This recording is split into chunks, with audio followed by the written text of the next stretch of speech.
আমি ঘরে একা ছিলাম, আর আমি ঘুমের ভান করেছিলাম। আর দেখি সেই কাজের ছেলেটি ধীরে ধীরে আমার দিকে এগিয়ে আসছে। একটু অস্বস্তি অনুভব করছিলাম। কাজের ছেলে এসে আমার কাছেই দাঁড়িয়ে গেল। আমার মনের ভেতর এক ধরনের ভয় আর কৌতূহল কাজ করছিল। কিন্তু তার পরবর্তী আচরণ আমাকে বিস্মিত করল। সে হঠাৎ আমার কাঁধে আলতো করে হাত রাখল। সে মুহূর্তে আমি কিছুটা অবাক হয়ে গেলাম। কিছুক্ষণ স্থির হয়ে রইলাম, কথা বলার জন্য ঠিক কী বলব তা বুঝতে পারছিলাম না। তারপর সে, আমার নাম পূজা। আমি ছিলাম অনেক সুন্দর আর আকর্ষণীয়। আমি শহরে থাকায় সব সময় মডার্ন শর্ট ড্রেস পরে থাকতাম, যা আমাকে আরও আকর্ষণীয় করে তুলত। আমার স্বামী সব সময় এসব আমাকে দেখতে পছন্দ করতেন। তিনি আমাকে অনেক ভালোবাসতেন। বন্ধুরা, রেডি হয়ে যাও, আজকের গল্পটা অনেক বেশি স্পেশাল, কেউ মিস করো না। আর গল্পগুলো ভালো লাগলে ভিডিওটি লাইক, শেয়ার এবং চ্যানেলটি সাবস্ক্রাইব করো প্লিজ। আমার বিয়ে যে পরিবারে হয়েছে সেখানে আমার স্বামী ছাড়া আর কেউ ছিল না। আমার স্বামী তার বাবা মায়ের একমাত্র সন্তান ছিলেন। তার বাবা মা খুবই ধনী ছিলেন, কিন্তু এক দুর্ঘটনায় তারা দুজনেই মারা যান। এরপর সমস্ত সম্পত্তি আমার স্বামীর নামে হয়ে যায়। আমার স্বামী তখন সম্পূর্ণ একা এবং অগাধ সম্পত্তির মালিক ছিলেন। আমাদের বাড়িতে সব কিছুই ছিল, কিন্তু একটাই জিনিসের অভাব ছিল, সন্তান।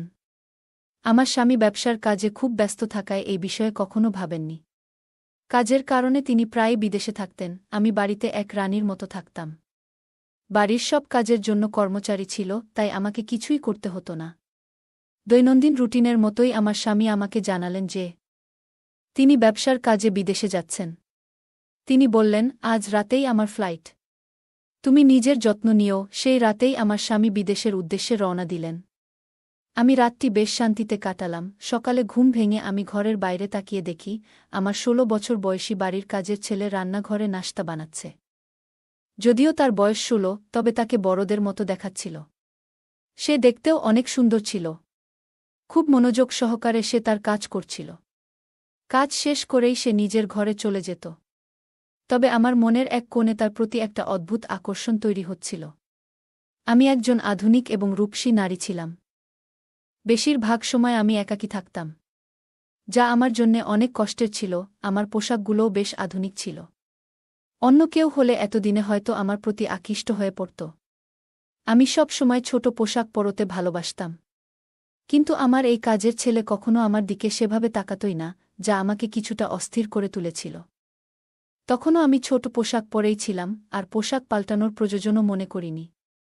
সেই অবস্থাতেই রান্নাঘরে গিয়ে পৌঁছালাম। আমি তাকে নিজের দিকে আকৃষ্ট করার চেষ্টা করলেও সে প্রতিবারই আমাকে উপেক্ষা করত। রান্নাঘরে তখন শুধু আমরা দুজনই ছিলাম, আর বাড়িতেও সারাদিন আমরা একাই থাকতাম। কিছুদিন এভাবে কাটতেই আমার মধ্যে তার প্রতি একটা বিশেষ আকর্ষণ তৈরি হতে লাগল। তবে সে যেন এমন এক অদ্ভুত মনের মানুষ ছিল যে আমার মতো সুন্দরী একজন নারীকে একা পেয়েও তেমনভাবে আকৃষ্ট হচ্ছিল না। যতই চেষ্টা করতাম ততবারই ব্যর্থ হতাম। আজও আমি ইচ্ছা করে বিশেষ ধরনের পোশাক পরে তার সামনে এলাম এবং বললাম, আমার জন্য নাশতা তৈরি করে দাও তো, একটু তাড়াতাড়ি। সে একবার তাকিয়ে চোখ নামিয়ে নিল এবং বলল, আমি আপনাকেই নাশতা বানিয়ে দিচ্ছি, ম্যাডাম। তার এমন সরলতা যেন আমাকে আরও বিভ্রান্ত করে তুলল। হঠাৎ আমার মনে হল, যখনই আমি তার সামনে যাই সে সবসময় কোনো না কোনো কাজে ব্যস্ত থাকে। তাই সে হয়তো চোখ এড়িয়ে যায়। মনে হলো তাকে ফাঁকা সময়ের সামনে পাওয়া দরকার। মাথায় একটু চিন্তা এলো। একদিন তাকে বললাম, আজ আমার শরীরটা ভালো লাগছে না, তাই নাশতা আমার ঘরে নিয়ে এসো। আমার কথায় সে একটু থেমে গেল, কারণ এ পর্যন্ত আমার ঘরে কোনো পুরুষ কাজের ছেলে যায়নি। সাধারণত তারা রান্নাঘর কিংবা বাইরের কাজেই সীমাবদ্ধ থাকত। সে কখনোই আমার ঘরে প্রবেশ করেনি। তবে আজ আমি তাকে ঘরে ডেকে আনলাম। আমি ভাবছিলাম, সে তো একজন পুরুষ, যতই উপেক্ষা করুক আমার মতো আকর্ষণীয় একজন নারীকে এড়াতে পারবে না। ঘরে গিয়ে আমি একদম স্বাভাবিকভাবে বসে রইলাম। কিছুক্ষণ পর সে দরজায় নক করল। আমি তাকে ভেতরে আসতে বললাম। সে একটু দ্বিধাগ্রস্ত হয়ে ঢুকল এবং খাবারটি রেখে চলে যাচ্ছিল।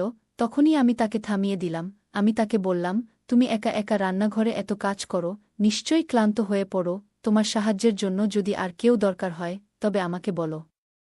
কথা বলার একটা অজুহাত খুঁজছিলাম, যেন সে আমার দিকে কিছুটা আকৃষ্ট হয়।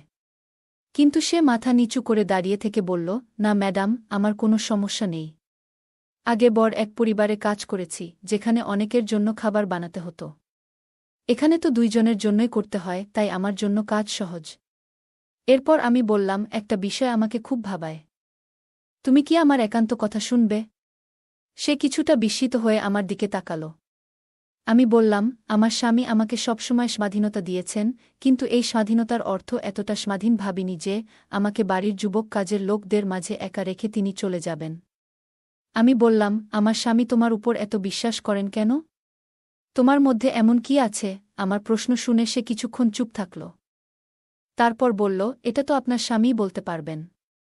আমার কাজ এই বাড়ির দায়িত্ব পালন করা, আর সেটা আমি যথাযথভাবে করছি। যদি কোনো অভিযোগ থাকে তাহলে আপনি তাকে জানাতে পারেন। সে চলে যাওয়ার চেষ্টা করছিল, তখনই আমি বললাম, আমার তোমার উপর বেশ কিছু অভিযোগ আছে। আমার কথায় সে একটু অস্থির হয়ে গেল, কারণ আমার সুরে কিছুটা কড়া ভাব ছিল।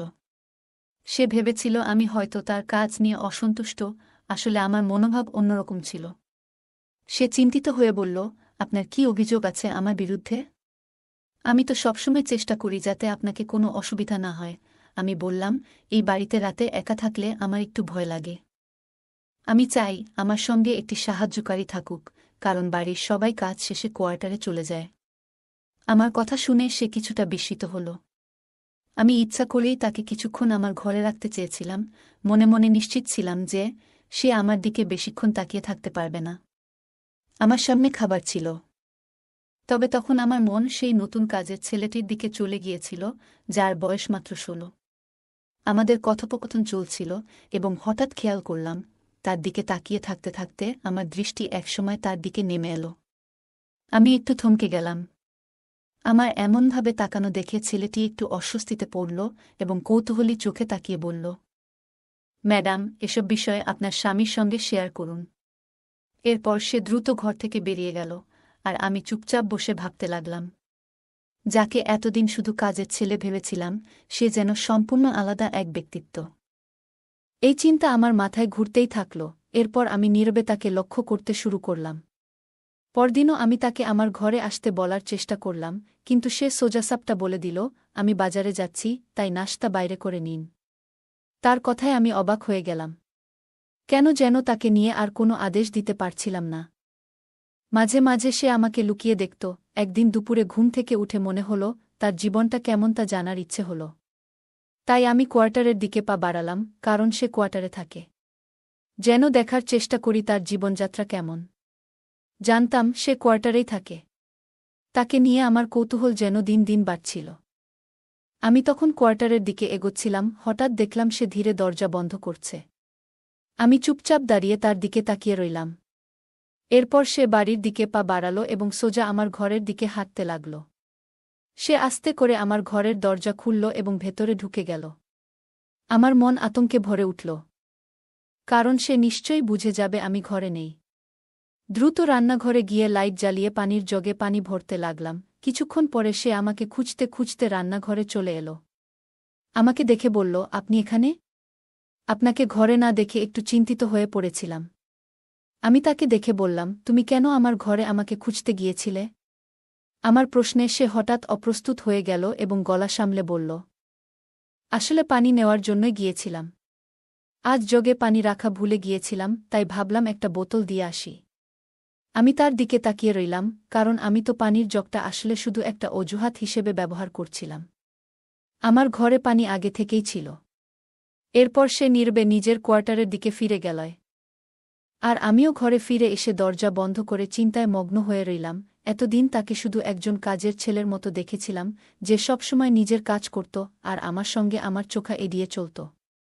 একবার তো সে আমার ঘরে আসতে সরাসরি মানাও করে দিয়েছিল। তবে আজ হঠাৎ সে আমার ঘরে কেন এসেছিল? তার এই আচরণে আমি বিভ্রান্ত হয়ে পড়লাম এবং সারারাত এসব ভেবে কাটালাম। সে লিখিয়ে আমার ঘরে আসত আর আমি সেটা জানতামই না। পরদিন সকালেও এই বিষয়টি নিয়ে আমি চিন্তায় ছিলাম। তাকে তখন সম্পূর্ণ অন্যরকম একজন মানুষ মনে হচ্ছিল। সে আজও আমার সামনে সেই একই শান্ত দৃষ্টিতে তাকিয়েছিল। এখন সে প্রায় আমার দিকে তাকিয়ে থাকে। সে মাথা নিচু করে নম্রভাবে কথা বলছিল এবং আমাকে খাবার দিয়ে আবার ঘরের কাজে মন দিল। রাত নামল, আর আমি সারারাত এপাশোপাশ করেই কাটালাম। সিদ্ধান্ত নিয়েছিলাম, এবার যদি সে আমার ঘরে আসে তাহলে আমি প্রশ্ন করব, তার আসল উদ্দেশ্য জানতে চাইব। আমার মনে হচ্ছিল, রাতে আমি ঘুমিয়ে পড়লে সে ঘরে ঢুকে কেন আসে। কিছুক্ষণ পরই দরজার কাছে পায়ের শব্দ পেলাম। সঙ্গে সঙ্গে আমি ঘুমের ভান করে পড়ে রইলাম। কিছুক্ষণ পর দরজা খুলে সে ঘরে ঢুকল। তার এভাবে ঘরে আসা আমাকে অস্বস্তিতে ফেলে দিল। সত্যি বলতে আমি খারাপ চরিত্রের কেউ নই, তবে তাকে নিয়ে এক অদ্ভুত আকর্ষণ অনুভব করছিলাম, তাই তার মনোযোগ পেতে চেষ্টা করছিলাম। কিন্তু কখনোই মনে করিনি সে আমার সম্মানহানি করবে বা আমার একাকিত্বের সুযোগ নেবে। আমি ঘরে একা ছিলাম, আর তাকে ধীরে ধীরে আমার বিছানার দিকে এগিয়ে আসতে দেখে আতঙ্কিত হয়ে পড়লাম। স্বামীর উপর হতাশা কাজ করছিল, কিভাবে সে আমাকে একা এখানে রেখে অচেনা লোকের উপর এতটা বিশ্বাস করতে পারল। কাজের ছেলেটি আমার বিছানার কাছে এসে থেমে গেল। আমার বুকটা আতঙ্কে ধকধক করতে লাগল, কিন্তু তার পরবর্তী আচরণ আমাকে অবাক করল। সে হঠাৎ আমাকে এমনভাবে স্পর্শ করল যে আমি কিছুটা বিস্মিত হয়ে পড়লাম। এক মুহূর্ত স্থির হয়ে থাকলাম, কোনো কথা বললাম না, আর কিছুক্ষণের মধ্যেই সে চলে গেল। পরের দিন মনটা যেন অদ্ভুত এক অনুভূতিতে ভরে ছিল, বারবার সেই ঘটনার কথা মনে পড়ছিল। কিছু সময় পর, যখন সে আমার কাছে খাবার নিয়ে এল, আমি নিজের ভাবনা গুছিয়ে নিলাম। তাকে দেখে আমার ভেতরে এক অজানা ভয় কাজ করল। আমার প্রতিক্রিয়া দেখে সেও কিছুটা থমকে গেল। আমি তাড়াতাড়ি বললাম, আমার এখন খিদে নেই, তুমি খাবার রেখে যাও, আমি পরে খাব। এটা বলে আমি তাড়াতাড়ি নিজের ঘরে চলে এলাম। এখন আর আগের মতো স্বাভাবিক থাকতে পারছিলাম না। তার আচরণ বারবার মনে পড়ছিল।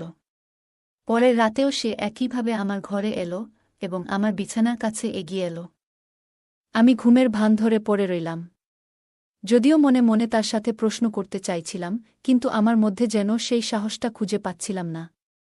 প্রতিদিন একই ঘটনা ঘটতে থাকল, আর যখনই আমার স্বামী ফোন করত, আমি সব ঠিক আছে বলেই কাটিয়ে দিতাম। কিন্তু দিন দিন আমার অস্বস্তি বাড়তে লাগল। সে লুকিয়ে আসত আর আমার কাছে এসে চুপচাপ দাঁড়ায় থাকত এবং পরে চলে যেত। মনে হতো তার মধ্যে এক অদ্ভুত রহস্য লুকিয়ে আছে, যা আমি জানতাম না। এক রাতে সে আবার আমার ঘরে ঢুকল এবং সে চলে যাওয়ার পর আমি আস্তে করে উঠে তার পেছনে এগোলাম। লক্ষ্য করলাম সে বাড়ির বাইরে কোয়ার্টারে না গিয়ে গেটের দিকে এগোচ্ছে। এ দৃশ্য দেখে আমি একটু ভয় পেয়ে গেলাম। রাতের এ সময় সে কোথায় যাচ্ছে? আমি সারা রাত অপেক্ষায় কাটালাম, কিন্তু সে আর ফিরল না। তার এসব অদ্ভুত আচরণে আমার ঘুম উড়ে গেল। অপেক্ষা করতে করতে ভোর ৫টা নাগাদ দেখলাম সে ঘরে ঢুকছে। তার পরনে থাকা কাপড়ে লাল দাগ দেখা যাচ্ছিল, যেন খুব ক্লান্ত ছিল। দ্রুত কোয়ার্টারের দিকে যেতে শুরু করল, আর আমি অবাক হয়ে ভাবতে লাগলাম, সে সারা রাত কোথায় ছিল। তার এই রহস্যময় আচরণ আমার মনে ভীতি ও সন্দেহের সৃষ্টি করল। সে তো আমার কাছে কেবল একজন তরুণ চাকর, কিন্তু তার এমন অদ্ভুত আচরণে তাকে নিয়ে আতঙ্কিত হচ্ছিলাম। আগে তার কাছাকাছি থেকে ভয় পেতাম না, কিন্তু এখন তার প্রতিদিনের এই রাতের কার্যকলাপ আমার মনে অস্বস্তি বাড়াচ্ছিল। রাতে আমার ঘরে এসে যাওয়ার পর সে কোথায় যেত এবং কেন ভোর ৫টা নাগাদ ফিরে আসত, এই সব কিছু ভাবতে গিয়ে আরও ভয় বাড়ছিল। আমার স্বামী প্রতিদিন কাজ থেকে ফিরলে খুবই ক্লান্ত থাকত এবং তার জামাকাপড়ও বেশ নোংরা হয়ে যেত। আমি ছোটবেলা থেকে খুবই যত্নে বড় হয়েছি, তাই এই ধরনের পরিস্থিতি দেখে ভীত হয়ে যেতাম। আমার মানসিক শান্তি বিঘ্নিত হচ্ছিল, যার ফলে আমি প্রায় অসুস্থ হয়ে পড়ছিলাম। একদিন আমার স্বামী আমাকে ফোন করে আমার স্বাস্থ্যের খোঁজখবর নিল। কথা বলতে গিয়ে আমি চোখের পানি ধরে রাখতে পারলাম না এবং তাকে বললাম যে আমার একজন কাজের মহিলা প্রয়োজন। আমি এখানে একা পুরুষ কর্মচারীদের সাথে থাকতে আরাম বোধ করি না। আমার স্বামী আমাকে শান্ত করার চেষ্টা করল এবং বলল, তুমি এখনও বাইরের জগৎ সম্পর্কে ভালোভাবে জানো না। অনেক সময় এই ধরনের গৃহকর্মীরা বিশ্বস্ত না হয়ে চুরি করে বা সমস্যা সৃষ্টি করে। তাই আমি তোমার নিরাপত্তার ব্যাপারে চিন্তিত। কিন্তু আমি এই কর্মচারীকে পুরোপুরি বিশ্বাস করি। আমি শিগগিরই বাড়ি ফিরে আসব। তার এই কথাগুলো শুনে আমি অবাক হলাম। আমার মনে হচ্ছিল, কেন আমার স্বামী এই কর্মচারীর উপর এতটা বিশ্বাস করছে। তাকে বললাম, তুমি ঠিক বলেছ, সবাইকে বিশ্বাস করা যায় না। অনেক সময় মানুষ মুখোশ পরে আমাদের মতো সরল মানুষদের বোকা বানায়। এরপরে আমি নিজেও একটু আতঙ্কিত হয়ে পড়েছিলাম, এই ভেবে যে হয়তো এই কর্মচারী তেমন ভালো নাও হতে পারে যতটা আমার স্বামী তাকে মনে করছে। তবে আমার স্বামী আমাকে বলল, আমি তাকে চোখ বন্ধ করেই বিশ্বাস করি। এ বিষয়ে যদি কেউ আমাকে কিছু উল্টোপাল্টা বলে, তাও আমি বিশ্বাস করব না, কারণ আমি নিশ্চিত যে সে তোমার সাথে কিছু ভুল করতে পারে না। তাকে নিয়ে আমার পূর্ণ আস্থা আছে। আমার স্বামীর এই কথাগুলো শুনে আমি খুব চিন্তায় পড়ে গেলাম। মনে হলো হয়তো আমার স্বামী আমার কথাগুলো বিশ্বাস করবে না। সত্যিটা জানাতে চাইছিলাম, তবে সেদিন আর কথা বাড়ালাম না, কিন্তু একা একা চিন্তা করতে করতে আরও বিচলিত হয়ে পড়লাম। গৃহকর্মীর দৈনন্দিন কাজের রুটিন আগের মতোই চলছিল। রাতের বেলায় সে বাড়ির ভেতর ঘুরে বেড়ায়, যখন তখন বেরিয়ে যায়। তার এই আচরণে আমি আতঙ্কিত হয়ে পড়লাম। বারবার ইশারায় স্বামীকে জানাতে চেষ্টা করলাম, কিন্তু সে কিছু শুনতে চাইছিল না। একদিন আমি শেষমেশ স্বামীকে বলে বসলাম যে একজন স্বামীর উচিত তার স্ত্রীর কথায় বিশ্বাস রাখা। আমি জানি এই কর্মচারী আসলে যেমন দেখায় তেমন নয়, এবং সে মাঝে মাঝে বেশ অদ্ভুত আচরণ করে।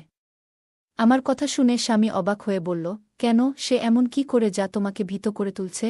আমি তো তোমার কথা কিছুই বুঝতে পারছি না। আমি কিছু বলার আগেই হঠাৎ সেই গৃহকর্মী চায়ের কাপ নিয়ে এসে আমার সামনে দাঁড়াল এবং আমাকে কঠিন চোখে তাকাল। আমি আতঙ্কে জমে গেলাম।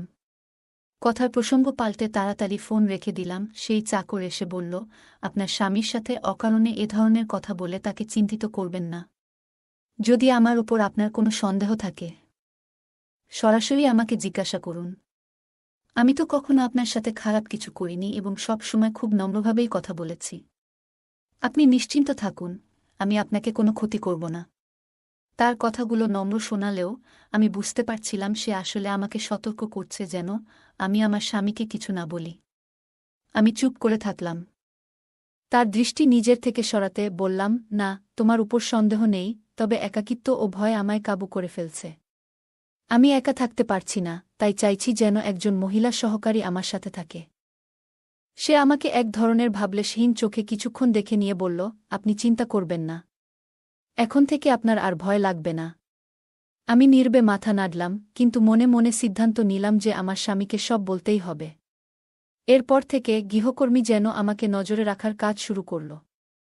আগে কাজ শেষ করেই কোয়ার্টারে চলে যেত, কিন্তু এখন সে সারাদিন বাড়ির আশেপাশে ঘোরাঘুরি করত এবং প্রায়ই আমার ঘরের দিকে উকি দিত। তার এই অদ্ভুত আচরণে আমি ভয় পেতে শুরু করলাম। আমার মনের অবস্থা ক্রমেই খারাপ হয়ে উঠছিল। অসহায়ত্ব যেন চরমে পৌঁছে গিয়েছিল। না পারছিলাম আমার স্বামীকে কিছু বলতে, না পারছিলাম এই গৃহকর্মীর থেকে মুক্তি পেতে। আমার মনে হচ্ছিল সে যেন আমাকে নিজের নিয়ন্ত্রণে নিয়ে ফেলেছে। ঠিক সেই সময় আমার স্বামী আমাকে জানালেন যে তিনি বাড়ি ফিরছেন। এই খবর শুনে আমার মুখে আনন্দের ছোঁয়া এলো। আমি অপেক্ষা করতে লাগলাম যেন সামনে বসে তাকে সব কিছু জানাতে পারি। কিছুদিন পর আমার স্বামী বাড়ি ফিরে এলেন। কাজের ছেলে আবার আগের রুটিনে ফিরে গেল, কাজ শেষ করেই বাইরে চলে যাচ্ছিল। আমি তখন স্বামীর সাথে একান্তে সময় কাটাচ্ছিলাম। আমার অবস্থা দেখে স্বামী অবাক হয়ে বললেন, তুমি এত দুর্বল হয়ে পড়েছ কেন? বাড়ির সব ব্যবস্থাই তো রয়েছে, আর এই গৃহকর্মীও তো বলেছে যে সে তোমার বেশ খেয়াল রেখেছে। আমি তার উপর বিশ্বাস করি, সে নিশ্চয়ই ঠিকমতো খেয়াল রেখেছে। তবে কি এমন কি ঘটেছে যা তোমাকে এমন দুর্বল করে দিয়েছে? তার কথা শুনে আমি চুপচাপ তাকিয়ে রইলাম। তখনও তিনি গৃহকর্মীকে একজন ভালো কর্মচারী হিসেবেই দেখছিলেন। আমি বললাম, আমার সমস্যার কারণ এই চাকর। আমি তার সাথে স্বস্তি পাচ্ছি না। আমি চেয়েছিলাম যেন কোনোভাবে আমার স্বামী তাকে দূরে রাখে। প্রতিদিন সে আমার ঘরে আসত, আর আমি চাইলেও কিছু করতে পারছিলাম না। আমি জানতাম সে বুঝে গেছে যে আমি তার উদ্দেশ্য সম্পর্কে সচেতন। আমার কথা শুনে স্বামী গভীরভাবে চিন্তায় পড়লেন এবং বললেন, আমাকে ক্ষমা করো। আমি জানতাম না যে সে এমন হতে পারে। অন্ধবিশ্বাস করেছিলাম। তার চোখে অবিশ্বাসের ছাপ ছিল, তবে আমি তাকে বোঝাতে সক্ষম হলাম যে এটাই সত্য। সে আমার স্বামীকে এতটাই মানসিক কষ্ট দিয়েছিল যে একদিন তার শরীর খারাপ হয়ে যায় এবং তাকে হাসপাতালে নিয়ে যেতে হয়। আমি খুবই উদ্বিগ্ন হয়ে পড়লাম, যদি স্বামীর কিছু হয়ে যেত, তবে আমি নিজে বাঁচতে পারতাম না। আমার স্বামীর জন্য চোখের পানি ফেলছিলাম, তখনই হঠাৎ সেই চাকর এসে বলল, আপনি কি এমন কিছু বলেছেন যা তার এ অবস্থার কারণ হয়েছে? আমি অবাক হয়ে বললাম, তিনি আমার স্বামী, আমি যখন ইচ্ছা তার সাথে কথা বলতে পারি। সে আমার কথা শুনে চলে গেল। 10 দিন পর আমার স্বামী সুস্থ হয়ে বাড়ি ফিরলেন। আমি চুপচাপ ছিলাম এবং তাকে বললাম, আমি আসলে কোনো গোপনীয় কিছু বলিনি। বাড়িতে কিছুই ঘটেনি, শুধু চাইছি তুমি আমার পাশে থাকো। আমি তাকে বোঝানোর চেষ্টা করলাম, কিন্তু তিনি বললেন, তুমি এভাবে কথার প্রসঙ্গ বদলাচ্ছ কেন? আমি নিশ্চয়ই সেই গৃহকর্মীকে জিজ্ঞেস করব এবং তাকে বাড়ি থেকে বের করে দেব। আমি বিশ্বাস করতে পারছি না, এতদিন তাকে ভরসা করে এসেছি, অথচ সে আমাদের এমনভাবে ঠকিয়েছে। স্বামীর কথায় আমি অস্বস্তিতে পড়লাম। তিনি মানসিক চাপে ছিলেন এবং দৃঢ় সিদ্ধান্ত নিয়েছিলেন গৃহকর্মীর সাথে কথা বলার। কিন্তু আমি ভীত ছিলাম, কারণ মনে হচ্ছিল, যদি আমার স্বামী গৃহকর্মীর সাথে কথা বলেন, তবে সে হয়তো তাকে আরও বিপদে ফেলবে। আমি ভেবেছিলাম আমার স্বামীকে গৃহকর্মীর কাছ থেকে বিপদে পড়তে দিই না। তাকে এ বিষয়ে বোঝানোর অনেক চেষ্টা করলাম, কিন্তু তিনি একবারও শুনলেন না। একদিন স্বামী আমাকে শপিংয়ে পাঠালেন, আর আমি চিন্তায় পড়ে গেলাম, এতক্ষণে তিনি হয়তো চাকরটির সাথে একাই কথা বলছেন। মনের অস্থিরতায় শপিং বাদ দিয়ে তৎক্ষণাৎ বাড়ি ফিরলাম। ঠিক যেমন ভাবছিলাম, স্বামীর ঘর থেকে তর্কাতর্কির আওয়াজ শোনা যাচ্ছিল। আমার স্বামী খুব রেগে গিয়ে গৃহকর্মীকে কিছু বলছিলেন। তার কথায় আমি হতবাক হয়ে গেলাম। আমার স্বামী বলছিলেন, আমি তো বলেছিলাম সেই তাবিজটা সতর্কতার সাথে আমার স্ত্রীর উপর থেকে সরিয়ে বাইরে গিয়ে মাটিতে পুঁতে রাখতে। আমি এটি সন্তান লাভের জন্য সংগ্রহ করেছি। আসলে সে অসুস্থ, আর তাই তাকে জানাতে চাইনি। গোপনে তোমাকে দিয়ে এই কাজটি করাতে চেয়েছিলাম, কিন্তু হয়তো সে কিছু সন্দেহ করেছে। এ কথা শুনে আমি কান্নাজড়িত অবস্থায় ঘরে ঢুকলাম। এতদিন ধরে স্বামী আমাকে বলেছিলেন যে তার নিজেরই শারীরিক অসুস্থতা আছে, তাই সন্তান হচ্ছে না। কিন্তু আসল সত্যি ছিল, অসুস্থ ছিলাম আমি। আমার অসুখ এমন যে চিকিৎসার পাশাপাশি বিশেষ পদ্ধতির দরকার। এজন্যই তিনি আমার অসুখের কথা গোপন রেখেছিলেন, যাতে আমি মানসিকভাবে ভেঙে না পড়ি। আমার স্বামী আমাকে অনেক ভালোবাসতেন, আমার স্বামী কখনোই আমাকে মানসিকভাবে ভেঙে পড়তে দেননি। প্রতিদিন গৃহকর্মীটি সেই তাবিজটি আমার শরীরের উপর দিয়ে নিয়ে বাইরে ফেলে আসত, যেন আমার অসুস্থতা দূর হয়। এই সত্যি জেনে আমি লজ্জায় মাথা নিচু করে কাজের সেই ছেলের কাছে ক্ষমা চাইলাম। এরপর আমি ডাক্তারের পরামর্শে চিকিৎসা করালাম, এবং কয়েক বছর পর আমার মা হওয়ার সুসংবাদ এলো। এখন আমি ও আমার স্বামী, আমাদের সেই বিশ্বস্ত কাজের লোক, একসাথে সুখে-শান্তিতে জীবন কাটাচ্ছি। বন্ধুরা, যদি এই গল্পটি ভালো লেগে থাকে, তাহলে দয়া করে ভিডিওটি লাইক করুন এবং আমাদের চ্যানেলটি সাবস্ক্রাইব করুন। পাশে থাকা বেল আইকনটি প্রেস করুন, যাতে করে আমরা যখনই নতুন ভিডিও আপলোড করি, তার নোটিফিকেশন সবার আগে আপনার কাছে পৌঁছে যায়। ধন্যবাদ, দেখা হবে আমাদের পরবর্তী ভিডিওতে।